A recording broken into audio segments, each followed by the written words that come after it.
masih di Belajar Islam bersama Alimat. Kali ini kita masih membahas tentang merangkai berkah Idul Fitri.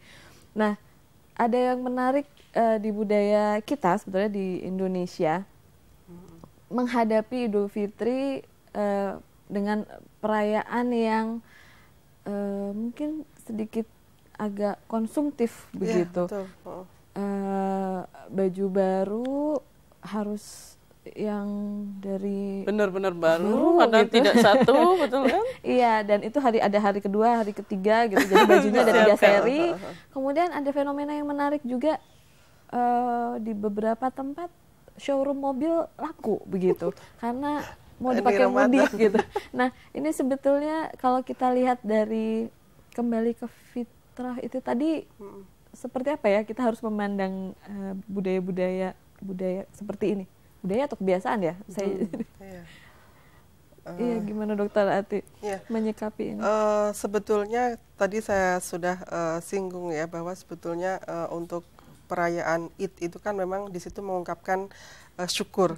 Nah, bersyukur itu bisa dalam bentuk mengungkapkan kebahagiaan. Nah, cuma kadang-kadang kita lihat pada masyarakat kita itu pengungkapan bersyukur itu kemudian menjadi ke arah sesuatu yang bersifat berlebihan gitu. Kemudian mubazir juga banyak di situ ya. Jadi ekspresinya itu bahkan dia jauh dari sesungguhnya yang diinginkan dari rasa bersyukur itu. Kadang-kadang banyak juga mereka yang melupakan untuk bersyukur itu beribadah, memuji kepada Allah, tetapi lebih kepada bersyukur yang bersifat itu tadi fisik. Bahkan di tempat-tempat tertentu itu dipakai untuk ajang menunjukkan kemewahan, kemudian kekayaan dan sebagainya. Nah, ini yang sesungguhnya satu sisi keinginan dari Idul Fitri itu seperti itu, tetapi kemudian disikapi dengan cara yang berlebihan gitu, sehingga yang ada itu orang itu ketika melaksanakan Idul Fitri itu tidak hanya sekedar bagaimana bisa bahagia atau membahagiakan kepada ini, tapi lebih kepada itu penunjukan kepada ya inilah gue gitu. Jadi lebih show terhadap kekayaan dan sebagainya. Jadi itu justru malah yang tidak diperbolehkan dalam ajaran Islam. Jadi konsep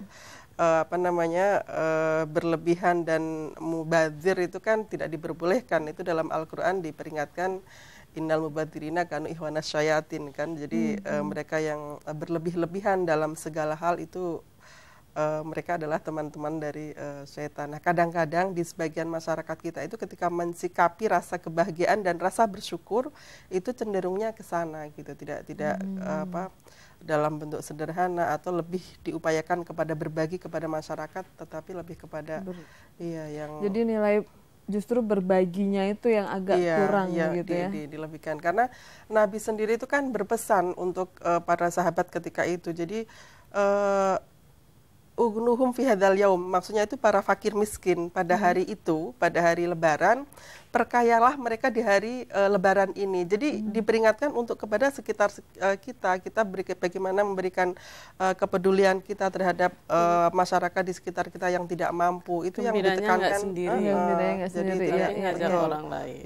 Iya. Dan ini diharapkan tidak hanya terjadi di tanggal 1 Syawal ya, tapi terutama itu karena pada hari raya itu kan konsepnya semua harus bahagia. Karena itu jangan sampai kita menggunakan cara-cara mengungkapkan kebahagiaan itu yang justru membuat orang lain semakin menderita ya. Contoh kebudayaan tadi itu kan bagi keluarga tertentu orang bisa stres itu menghadapi Idul Fitri.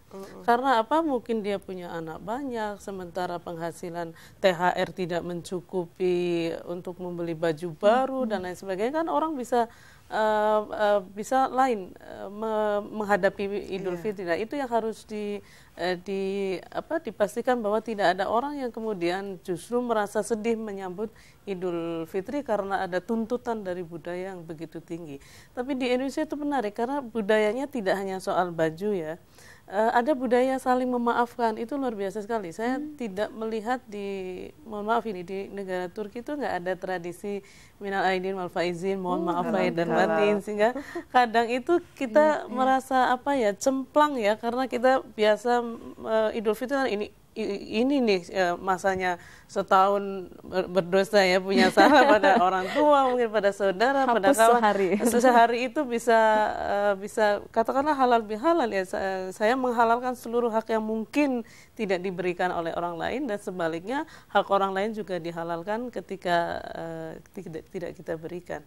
Nah, itu tidak hanya secara individual saling memaafkan, tapi juga ada halal bihalal yang itu bersama-sama menyatakan bahwa kita mulai lembaran baru gitu.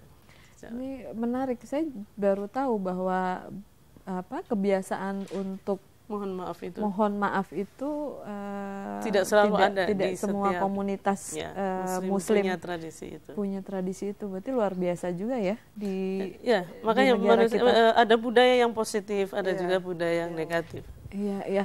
Kita akan banyak bahas tentang budaya maaf memaafkan ini, karena di Idul Fitri juga kita mengenal saling mengunjungi untuk memberikan maaf itu, silaturahim. Kita akan bahas sesaat lagi. Pemirsa tetap di Belajar Islam, masih bersama Alimat. Kami akan segera kembali.